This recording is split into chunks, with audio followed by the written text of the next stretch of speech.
What is up, everyone? Brandon First, aka First Report, representing the First Off the Bench podcast network. Everyone comes off the bench. We are first. Welcome in to another edition of the In the Paint podcast. Unfortunately, or kind of sadly, our final 2022-2023 In the Paint as the season has concluded. We're going to break it all down for you as always. And of course, when I say we, I mean myself and my partners in this endeavor. We'll start with Raider Jim Martinez. You can find Mr. Martinez at Raider Jim 1090. How you doing tonight, sir? Hey, I'm doing well. Hope everybody else is doing well out there too. Yeah, it was a very interesting weekend here in San Diego. We'll obviously get to that momentarily. Of course, we also have Coach Brandon Lupian. You can find Coach at Portland 76er. Coach, how you doing tonight? Doing quite well. Really enjoying this amazing, typical San Diego weather. Be jealous of us. Amen. I think it was about 75, might have got up to 80 today. It was absolutely beautiful. But, the last 2 months of essentially rain every other day, we deserve it. Yeah, we are a little fair weather over here, but, we're getting that good weather back, and we're all excited to get that and get outside and enjoy the beautiful weather that San Diego has to offer. But, of course, we are here to break down the Final Four and the championship and really the season as a whole. We will, of course, start with the big news, or the big game, if you will. We, of course, saw the UCONN Huskies take down our scrappy local San Diego State Aztecs by 17, but I think that number was a little skewed. We'll get to that side of it here in a bit. But for UCONN, this was a team that dominates en route to their 5th national championship since 1999, the most in that span out of any program. It was the really size, strength, and speed. They really did reign supreme for the Huskies. Of course, saw Abmas and Jordan Hawkins lead the way. Interesting, the UConn Huskies end their season going 17-0 against non-conference opponents, and all of their wins were by double digits. I think this is a really good look for the Big East, considering how dominant UConn was, I should say, in those non-conference games. Well, they only went 13-7 in their own conference, so that really does show you what they were up against in conference. And of course, Danny Hurley wins his first national championship. Interestingly enough, he becomes the 3rd different coach in UConn history in this 25 year span. 3rd different coach, joining both, of course, the great Jim Calhoun and Kevin Ollie. Obviously, Mr. Hurley hopes he can avoid Kevin Ollie's fate in a few years, but that's for another day. Raider Jim, we'll start with you. What are your thoughts on UConn taking their 5th national title since 1999? Yeah, you hit on it with that conference play record. And I'll tell you, they started the season real slow, to say the least. Mediocre, barely applied. They started 8-9, including a string of 6 straight losses between Thanksgiving and mid-December. And they lost to rated teams, non-rated teams. They really were not looking well going into the holiday season. As you alluded to, 13-7 in conference play, lost to Marquette in the Big East Conference tournament, landed a 5 seed nonetheless from Selection Sunday. And as I said throughout, as we went into March, the thing is, it becomes a 6-game season, and then it just comes down to whichever team can run the board in that 6-game season, regardless of non-conference records, conference records. That's the team that's going to take home the national title. And not only did they take it home, they did so. It was just a statement all the way. It was dominance, and there's no other way to put it. It didn't matter who they played. They were dominant. You can't say enough about the play of Abmas and Jordan Hawkins, and Hawkins' cousin, Angel Reese, Yes, who I have plenty to say about as we progress here in the show, is also a member of the 2022-23 Women's National Championship out of LSU. Shout out also again to USD transfer Joey Calcaterra, who really showed why the transfer portal can be valuable to these kids.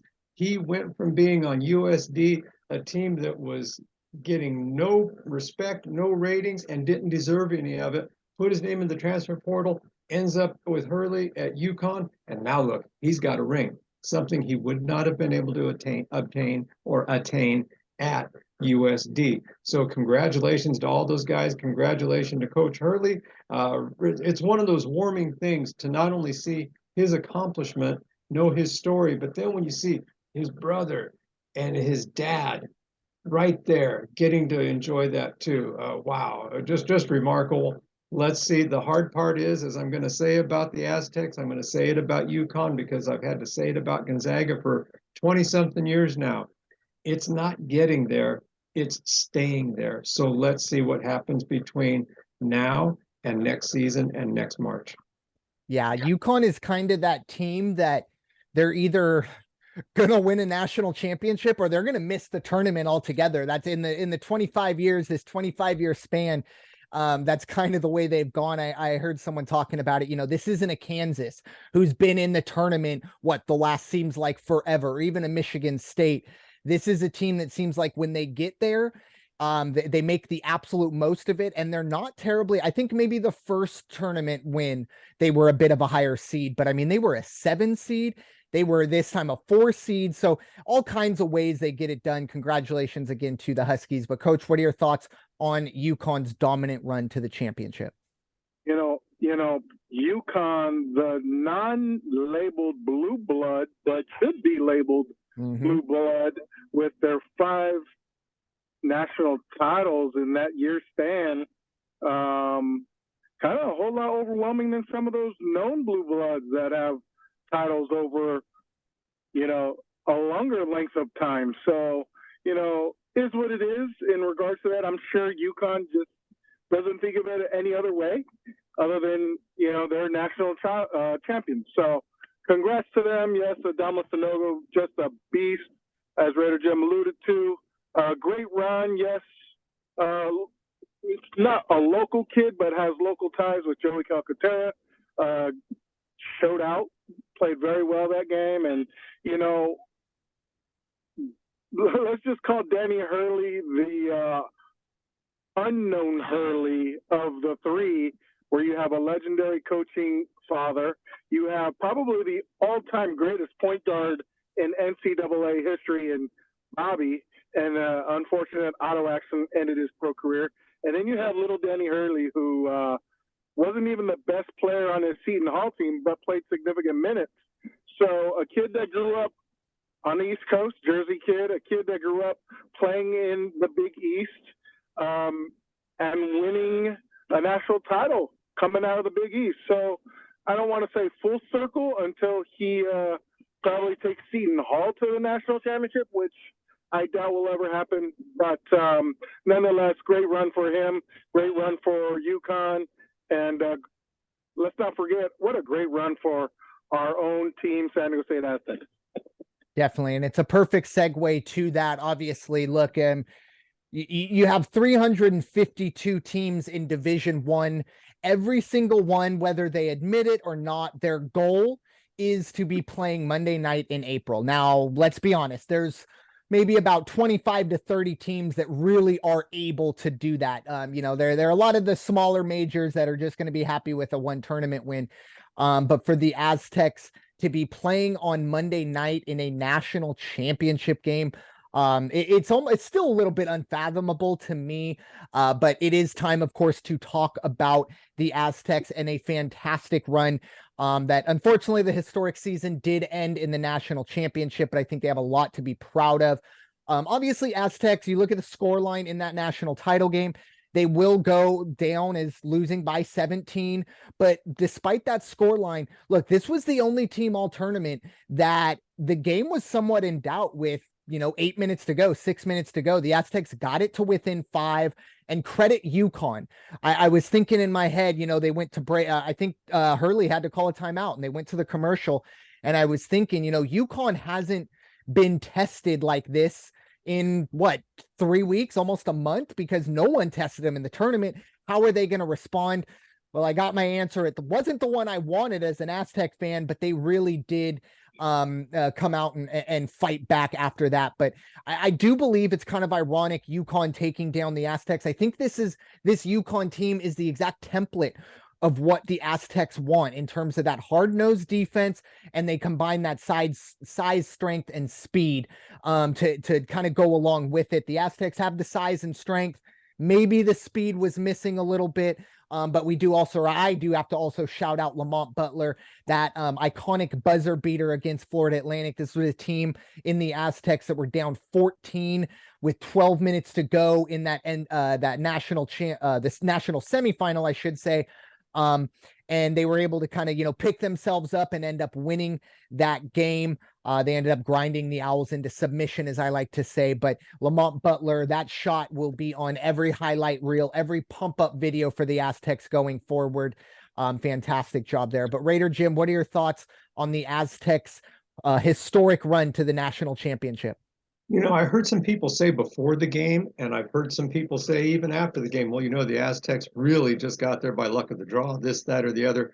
Not at all. If it's that easy, it's just like beating any team that's number one, beating the Zags, beating North Carolina. If it's that easy, then why didn't it happen? So if they didn't belong there, why didn't somebody beat them? Aztecs put together a great 6-game season, as I say. They played a fantastic tournament, showed a lot of tenacity, showed how great their defense really was, and their offense when needed to be good too. And overall, they also had, if you listen to the players, listen to them talk, listen to the coach, but again, focusing on just those athletes, those student athletes, that is a class act team with a lot of character. And that's what I really appreciate about that program. And that's why they're deserving of the success and all the accolades they're going to get around the city for the next few weeks. And they have a lot to look forward to. You will not see people transfer out of this program, I don't believe. You might see people transfer in, but not out. And that's going to be key in San Diego. Yeah, I think it's the Matt Bradley effect, right? I think Matt Bradley can be the one. I saw an interview with him, I think it was after the game. And he just kind of said, look, after COVID, like I was done. I was just going to, pack it in, go get a regular job. Coach Dutcher got me here. And he even said, he goes, this is the real first time in my life I've had real leadership. And I think that's something that really does get lost in it. Everyone can talk about how the Aztecs have a higher average age than I think it was 4 or 5 NBA teams, and they can say stuff like that. But at the end of the day, that's what gets those players in and gets the most out of those players. I think Matt Bradley, was fantastic at Washington State, but I think he really kind of came into his own more than just a scorer at San Diego State. And I really do think going forward, that's what this program will do for any transfers that do come in. But I think that's a great point. I think we're going to see a lot more in than out, if you will, in terms of the transfer portal. But Coach, what are your thoughts on a historic season from the San Diego State Aztecs? Just to finish up the thought on the transfer portal, I want to know which USD player or coach is gone out of this year's USD program, because we had two. A former head coach Sam Soul was on Coach Dutcher's bench, and the aforementioned Joey Calcaterra was a wing player for USD. So if State could pull off one of those again for this year coming up, I like our chances getting back to the Natty. So all joking aside, State made a great run. They're always going to have those criticisms, like Coach Raider Jim alluded to, that they had the easiest path. Hey, you know what? State, that's out of their control. They controlled what they could control, and that was everything on the floor. I think the character of the team stood out. I think the defense of the team stood out. I think the coaching of this team, as it's matured under Brian Dutcher during his tenure, the coaching has stood out, because, you have a lot of these kids come into programs where the coaches are more salesmen and could draw up X's and O's, and they could get NIL money, and they could get, nationally televised games. And yet the aspect that they're truly missing is what Dutch and his staff provides. And I think Matt Bradley alluded to it the entire time through that interview of not only just love and compassion, but guiding these men, these boys that come into the program and leaving as men, guiding their character and their life versus, in addition to what they do on the basketball court, is the difference between our staff and a lot of the staffs across the nation. You know, you could see the body of work put into play, and Coach Dutch and his staff talk about, you know, him and Fisher's philosophy, you know, building the program and where they want it to be, and just the character or the life skill building that it takes. And, you know, that may have been a whole lot more prevalent 20, 25 years ago. Not so much now, you know, where there's so many other reasons why kids gravitate to a program versus gravitate to a particular coach or systemic philosophy of the program. And I think that's what stands out with San Diego State. There's a systemic philosophical approach for the program, not just me as an individual head coach, not what I could provide for you as an individual player, but what you could benefit in the whole the program. And Matt Bradley is a perfect example of that. You'll probably hear the same thing from Ariane Trammell and Lady, because there were the other couple of transfers next year, you know, coming in this year, playing this year, contributing this year and next year. You're going to hear the same thing because, you know, it's so easy for these kids to leave nowadays, and our kids are not. The ones that buy in, the ones that really put forth the effort, they stay. And, you know, knocking on wood, we don't lose any of our young kids that there's going to be high expectations on to produce next year, since we're losing so many players after the season. You know, I'm really excited for them if they stay. I'm really excited for what Dutch and the program and his staff has done for the program, getting to the national title without any gifts. That's just grit, hard work, and trust. And unfortunately, it didn't turn out the way we all wanted in San Diego. But with this game, there's always a winner and there's always a loser. And, you know, on paper, but I don't think there's a loser at all in this aspect, regardless of the win-loss record or the score sheet. So it was a great run. Yeah, it's unfortunate that it happened to happen that way for us, but I think it's bigger than the scoreboard at this point for a lot of those kids on the team, and it's probably eye-opening for a lot of parents and kids across the nation in regards to, that they have a whole lot more to offer than just what an NIL deal means or an apparel deal means or a media deal means.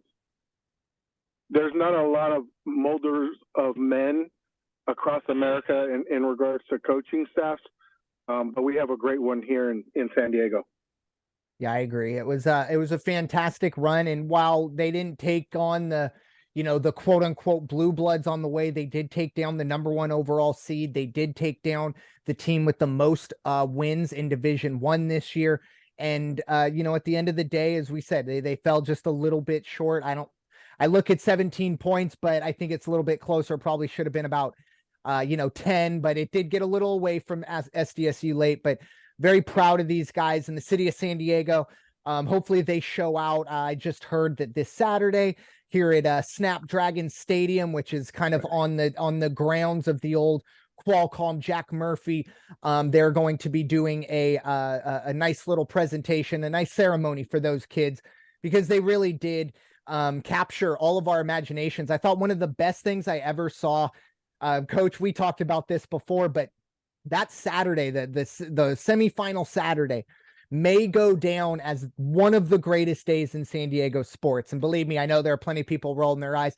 I know there's not a ton to choose from. This isn't the most successful sports city in the world, but seeing the video of the Padre fans reacting to Lamont Butler's shot, even the players, I thought it was also really cool. They were playing the Rockies. So Buddy Black at SDSU Aztecs, he could have seen it as well. Loved his reaction. Always love for Bud Black. But at the end of the day, I think this team really kind of caught the imagination and a great step forward for this program.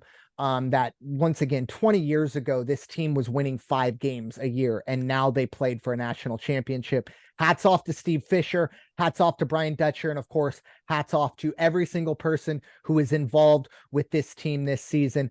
Hell of a run. Can't wait to see what next year has in store. But I think we're all in very, very good hands with this program under Brian Dutcher. So, and now next segment. Now, I will say last week, rightly so, Raider Jim kind of put me on blast. I'm the one that puts the rundown together. And once again, rightly so.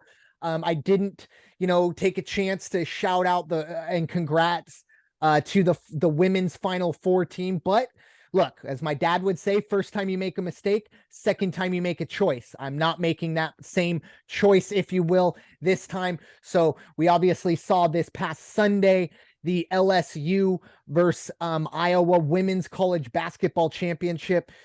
It was the most viewed. I believe it was 9.9 million viewers that saw that game. And also, I want to point out too, that was like during the middle of the day. I want to say it was like a 12:30 start time. Not really doing anybody any favors there, ESPN, ABC. I'm a big baseball fan, but Sunday night baseball can take a back seat for a national championship game.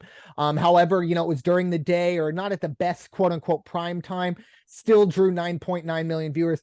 I saw the numbers in terms of the tickets that were being sold in the secondary market, over $500 to see this game. I think it's fantastic for women's basketball, but we did see the Lady Tigers win their first national title in program history with a 102-85 victory over Iowa. Of course, Angel Reese had a lot to do with that. And of course, I can't go without shouting out Caitlin Clark. I thought she was absolutely fantastic. Watching those highlights, and I'll be the first one to admit, that was the first game fully that I watched of hers. And I was just very impressed, not only of what she did, because look, you watch the highlights and you see the shots, but the way she handles herself on the court, the way she leads. And the best thing that is in the aftermath of the games, and not so much this game, but the run to get here.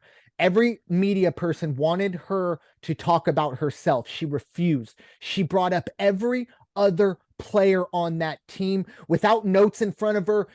And that right there to me shows not only leadership, but humbleness. I don't know if that's a word, but humbleness. And that's something that we don't really see a whole lot of when you're at that age. I'm not even going to say that generation, but when you're at that age, when you're 20 years old and you're on top of the world, it's hard to be humble. And she is, but that was a fantastic game and a fantastic tournament. Once again, I really do think the best thing for women's college basketball is parity. We didn't see a UConn. We didn't see a Stanford. We didn't see a Tennessee in the Final Four this year. And I know South Carolina is kind of that new dominant program. They were there, but we didn't see them in the national title game. So kind of fresh faces, stuff like that. I think it's fantastic for the game of women's college basketball. But Raider Jim, what are your thoughts on the national championship game won by the Lady Tigers of LSU? Oh, you're muted. Raider Jim, you're muted. Buckle up for some of these statements. Let me tell you regarding the women's championship. First, congratulations to the LSU program and the team. Congratulations, well-deserved to the team and the organization. We spoke with Commissioner Gloria Nevarez when she was overseeing the West Coast Conference. We hit on some Title IX topics. We hit on the difference between the men's program, the women's programs, and the coverage, and trying to get the exposure. And it wasn't until I think it was last year, or maybe it was the year before, that the women were actually allowed to use the term March Madness for their tournament. Up until then, that had only applied to the men. Steps are being made. Should there have already been more progress? Absolutely. But at least the steps are being made. Don't do something, Kim Mulkey, to tarnish any of that or to take away from any of that. The antics on the sideline, the stepping out onto the court, not just stepping out. There were times it looked like she was really infringing almost on the Iowa offensive setups. And yet the only thing about Kim Mulkey, a great motivator, great coach, and she sure as hell made me miss Randy the Macho Man Savage with the stuff she wears on the sidelines. That said, I would offer to her and to the AD, go read up on Pat Summitt, go read up on Gino Auriemma, and then go back and take another look at your program and see what you need to have if you want to have not just championship caliber play, but character. Pat Summitt, Gino Auriemma, character, and a ton of success to go with it. As far as Angel Reese goes, she is the cousin to the young man from UConn. She was named most valuable player of the tournament. But I'll tell you what, for her antics and attitude, the coach and the AD should be admonishing her, not allowing it to speak out as she did against a White House invitation to make the remark. And if this would have been reversed, if Caitlin Clark said, of course, we don't want to go to the Obama White House, but we'll go to the Biden White House, guess what? There'd be a furor. But for this young lady to open up her young, immature, inexperienced mouth and make the comment, we'll go to the Obamas, but not to the White House, she should not be allowed to go, even if they accept the invite. And I believe they did. She should be banned from it. But people need to put these kids in check. And there's the difference between San Diego State players, Gonzaga coaching, San Diego State coaching, and many other programs. But this should not be allowed at this level. Yeah, there was a lot of talk, obviously, of the Caitlin Clark and Angel Reese, even on the court after the game was over. I have no problem with trash talk. I do have a problem with you following an individual while you should be celebrating with your team just to get your point across. And I agree with you. Kim Mulkey, I kind of went out of my way in my little open not to bring her name up because, she's been talked about enough. And you're right. The antics on the sideline, there was one where she was, motioning right in front of the referee, and she actually makes contact with the referee. Right. And, if the roles are reversed and that's a male doing that to a female, I think we have a different story. It's unfortunate because it does kind of tarnish what a great game that was. However, I will say, I'm not a big fan of the term all publicity is good publicity, but women's college basketball was talked about, pretty much all week, maybe not in the way that we want it to be talked about. But it was talked about, so we'll see how that goes going forward. But Coach, what are your thoughts on the women's national championship game won by the Lady Tigers of LSU? Yeah, just it's a congrats to the LSU Tigers. It's a congrats to the Iowa Hawkeyes. It's a congrats to women's basketball and women's sports, but it's also kind of like it's a win-lose kind of thing. So. I would rather look at the positives of it. Someone was a champion and well-deserving, and women's sports kind of pronounce themselves, and that's good for women's sports and college athletics. And there's a quote out there that says, "Little girls involved in sports is a great thing," and I'm absolutely a believer in it. And, regardless of the outcome, regardless of who you had to cheer for, regardless of the media backlash and not, there are some little girls that have been inspired by both teams and their women's March Madness run. And that's a really good thing. Yeah, and you know what? At the end of the day, as well, Caitlin Clark's she'll be suiting up for Iowa next year as well. I think that's a fantastic, opportunity, a quote unquote redemption story. But I guarantee you, and myself included, once again, I'm speaking for myself, maybe more than anyone. I know I'll be watching more Iowa Hawkeye games next year. And in turn, hopefully finding out more of these players. I'll plead ignorance on a lot of it because of my own blinders, if you will, but just finding out about Caitlin Clark. And I know I don't know how to pronounce her last name. I think it's Buchers. I just call her Paige Buckets. She plays for UConn. She's one of the best players in the in the game as well. She'll be back as well. I think it's just really good for women's college basketball to have these players and to have eyes on them going forward. And hopefully everything else kind of falls in place after that. But once again, congratulations to the LSU Lady Tigers and that whole program. Moving on to the second to final segment we'll have on this podcast. Back to the men's side of things, just kind of the tournament and season thoughts overall. This is, of course, the final, the Monday was the final men's college basketball game of the season. Crowned UConn as the champion, obviously. So it's arguably the craziest season and tournament of my lifetime, maybe ever. I'll say this right now, the transfer portal has its downsides, but it's hard to argue that it's not helping parity in college basketball. I think it's obvious at this point, it's only feeding into parity. And look, yeah, if you're a fan of Duke or Kentucky or Kansas, maybe you're not a massive fan because you can't have that freshman sit on the bench for 3 years and just kind of sit there and groom him. Not so much anymore, but I will say seeing 3 first-time Final Four teams was a lot of fun. And to all those people that say, oh, people only care about the blue bloods, the FAU SDSU championship game had more viewers than some prior national championship games with those quote unquote blue bloods.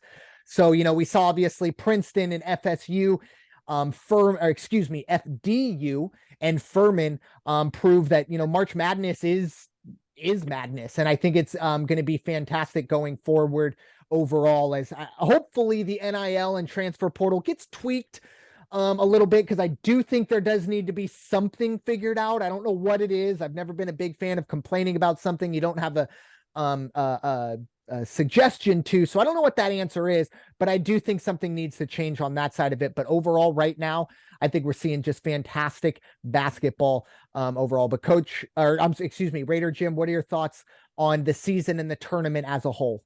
Well, I feel like I'm sitting here on Christmas night and, stomach's all bloated and had maybe one too many cocktails and Christmas wrapping all over. And wow, after all the buildup, Christmas is over. And that's how I'm feeling about the wrapping up this podcast here. It was a fantastic season. We saw it through from start to finish. And as we got into the non-conference play and started, and we did our weekly rundown of the top 10 or the top 25, the one thing that the three of us noticed getting not too far into it was, wow, who's going to hang on to that top spot? What's going to happen? And then just beyond that, the top 10, the top 15, the 25, the Michigan States of the world dropping out, the Dukes dropping out, and then clawing their ways back in. Tom Izzo and the boys making a run in the tournament after we thought that they were, written off way before. That's how this season went. The tournament did not do anything to separate itself from what the season was. You saw every number 1 seed got knocked out one by one, 2 seeds, 3 seeds, and look what we were left with, a fantastic Final Four. And maybe that's what we're going to start seeing every season now, because again, as you mentioned, we've got the NIL, we've got the transfer portal. That opens up a whole different concept and approach to college athletics. I already read today, as recent as today, even though Drew Timme said, I'm done with college basketball, they said, somebody's going to have him sit down, take a look at his NBA stock, which probably isn't there. The value of his NBA stock, and compare it to what one more year at Gonzaga might bring him. And boy, that's a decision maker, because the bottom line is you got to set up yourself for life, your family for life, your future wife, your children, and all that. These kids are getting those opportunities now, and for all they put out, the training, the sacrifices, and to be able to give back to their families, as many of them do when they get those big deals, I think it's a great thing. So overall, the season, the tournament, wait till next year for those Gonzaga Bulldogs. They will be back. And again, congratulations to UConn, and my word to San Diego State is, you got there. You deserve to be there. The hard part is staying there. Congratulations to the Aztecs. Yeah, it was interesting. I saw actually something today. The last 4 national champions, Kansas, Virginia, Baylor, and UConn, not in that order, but those 4 national champions, the amount of times those teams spent at the AP number 1 the season they won the championship combined is 0. So that shows you right there, obviously Alabama and all those. And I know UConn, I feel like UConn got up to number 2, but in this situation for it, these last 4 national champs were never once looked at as the number 1 team throughout the season, not once. And I think that's just fantastic going forward. Maybe if you're a big fan of the top 25, it kind of, maybe shows that it doesn't really matter. I mean, you do what you got to do to get into the tournament, but other than that, the only number that matters is what number you're given on Selection Sunday. And I think we're realizing that going forward. But Coach, what are your thoughts on the 2022-23 season and NCAA tournament? I think where Jim alluded to some of what we constantly brought up in previous podcast is parity and what the transfer portal has done. And, if anything, San Diego State's run, FAU's run, the lesser known teams across America, is they're giving those other squads, those other coaching staffs, those other fan bases something to look forward to. Recruiting has changed, where coaches are now recruiting harder and heavier through the transfer portal versus, blue chips or 5 stars or whatnot, high school rankings. They're looking for the more experienced kid. They're looking for the kid that's going to have a much more immediate impact on their programs, so that runs like States and runs like FAUs, runs like VCUs in the past happen, and I think that's a great thing for college basketball. I think that's a great thing for us fans. I'm going to miss every minute of this season, and I can't wait till next college basketball season comes around. And it's going to be a long wait and run, and I'm looking forward to who's the next team.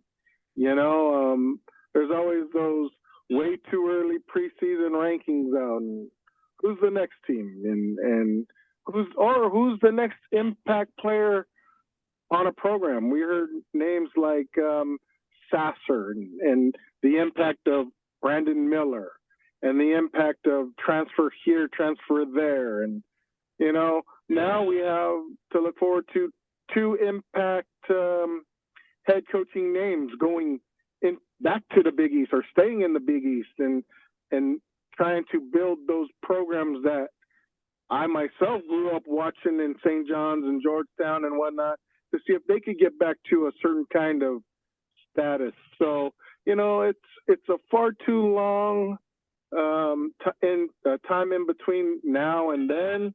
I'm going to hate it, but it is what it is. And I just can't wait for college basketball season to get back. It's the most fun I have watching the game. It's the most fun I have talking about the game. I'll leave the NBA to all the real pros to talk about, so they could just talk about high screen and roll and individualism. So I can't wait. And it was a great time on my first season of In the Paint, and I look forward to it again.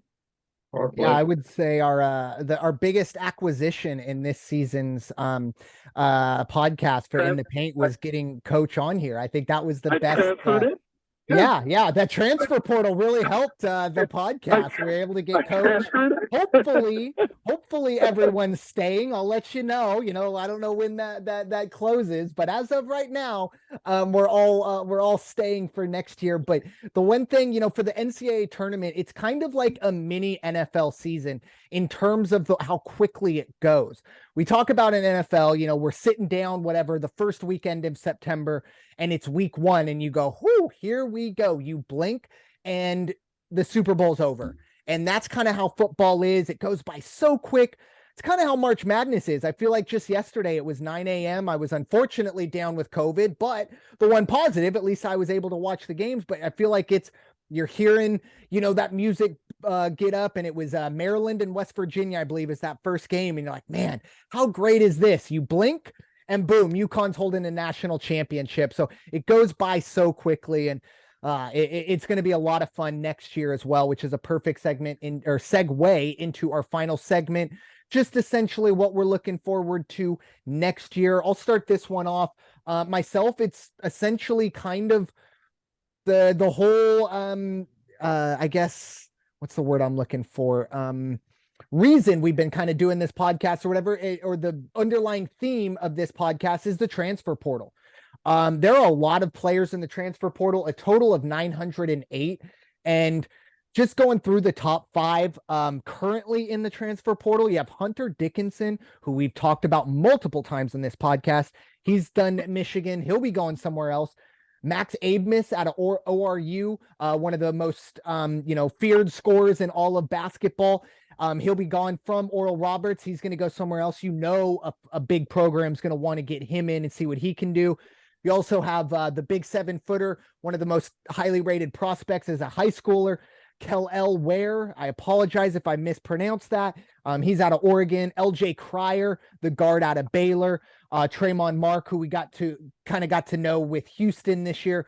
So there's a lot of players in the transfer portal that are ready to roll. As I said, 908 total at the moment. Only 77 of them are committed. So a lot of crazy stuff is going to happen in the next essentially 3 to 4 months, but I'm here for it. I can't wait to see how it all kind of shapes out. And then next year, also what I'm looking forward to is mid-majors. Now, Florida Atlantic is bringing almost everyone back. They are like number 8 or number 10 on the odds board to win a national championship. That's incredible. A lot of talk about Yale as well. There's a lot of talk about them coming out and possibly being a team that could be this year's San Diego State or this year's FAU or this year's Furman, however you want to look at it. And then obviously for the Aztecs, just on the local side of things, how does next year or this year build going forward? I can't wait for that banner to go up because look, they do deserve a banner. I don't care what anybody says, whether it says Final Four, whether it says national runner up, they deserve a banner because this was by far their best season ever. Hopefully up until the next 2 or 3 years where they are the ones that are victorious on that Monday night in April. But Raider Jim, what are you looking forward to next year as we hope we kind of look off into the distance of the 2023-24 season? Well, you hit it. The 2 things on mine for what to look out for next season are the transfer portal, which you just covered very, very well. And the other one I have on there is the NBA draft declarations, another big one. Now, with regard to the transfer portal, the one that I saw come across after I got home today was Creighton guard Ryan Nembhard has put his name into the transfer portal. So he will be stepping away from Creighton. Kind of a surprise because he's been there for 2 years. He still has 2 strong years left. Of course, he has the ties to Spokane. His brother was very, very good player for Spokane up until last year. He graduated. So is he going to end up on Spokane's campus, or is he going to go to Tommy Lloyd and go play for the Arizona Wildcats? Regardless, you're going to see him moving west of the Mississippi as far as I can see. Just going to be good to watch. On the NBA declarations, who's already out there? Some, obvious ones. The seniors, of course, they're not really a concern when we talk about our game. But Jalen Clark from UCLA is going to put his name in there. Noah Clowney from Alabama has already put his name in there. Joseph Girard from Syracuse, although he's a senior. Wendell Green out of Auburn, also a great player. Jet Howard from Michigan. Kid had a good freshman year, and he's thinking good enough that he might as well go see if he can make some money. I'm telling you, it's just going to be interesting to see what happens. This is different, of course, than the transfer portal. These kids may or may not get a look. The scouts may just tell them, pat them on the head and say, go back to campus and put some weight on, eat some more burgers. But Kansas has a couple players in there. Duke has a couple players that have declared. So it's going to be interesting to see. All this, all the outside things that happen now are really impacting the game. We've already hit on it. All 3 of us have agreed. Boy, the parity around here now is just, it's all brought on by NIL, transfer portal, NBA declarations. Going to be curious to see what happens. Yeah, it's going to be a very, very interesting off season. Hopefully it goes quick for all of our sakes. And we're sitting down here getting ready in November to hit record again on another season of In the Paint. But Coach, what are your thoughts, or what are you looking forward to next season, the 2023-24 college basketball? I'm always, especially in the off season, I always like to see who's going whether it's the highly recruited freshman, and now it's the much anticipated transfer. So I always look forward to that as far as my off season goes. I hear a lot about San Diego State, staying here where they're at. These guys have been there for a number of years. Just getting out of first round has been troublesome or whatnot. But they own the Mountain West. There are rumors that they could possibly be leaving to a bigger conference, and this is my hot stove season. So I look forward to the recruits, regardless if it's the Blue Bloods or if it's San Diego State, or I look forward to the transfers, whether it's the Blue Bloods or San Diego State. I get a big kick out of that, those transactions or transfers and signings, and reading up what all the experts have to say on it. I'm looking forward to the progression of this show. I mean, you guys got your transfer in. Now let's work on that NIL.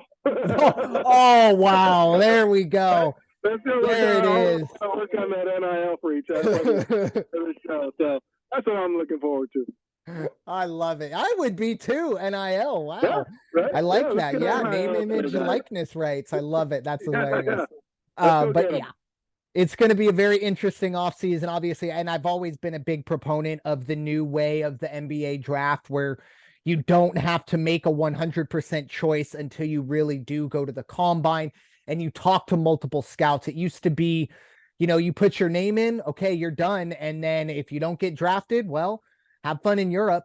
Now there is still a cutoff, but these players have a much better idea of what's best for them. And at the end of the day, I think that's what we should be looking for, right? What's best for the student athletes, the NBA teams, the NBA fans. They'll be just fine if they have to wait an extra year for a Brandon Miller or some of these other kids, or a Drew Timme, for example. But I'll tell you what, us as college basketball fans, we see Drew Timme back at Gonzaga next year, handlebars and all. I think we'll all be very, very excited to see that. But that is all we have for you on the final In the Paint of this podcast. But we have our final thoughts. I'll pass it over to you, Raider Jim, first. What you got for us? Oh, you're muted again. Raider Jim, you're muted. Yeah, this is the time where I have to just stop back and reflect, because Brandon, first, you and I have done this for a couple seasons now, and Coach, we are so happy and proud that you would take the time to join us.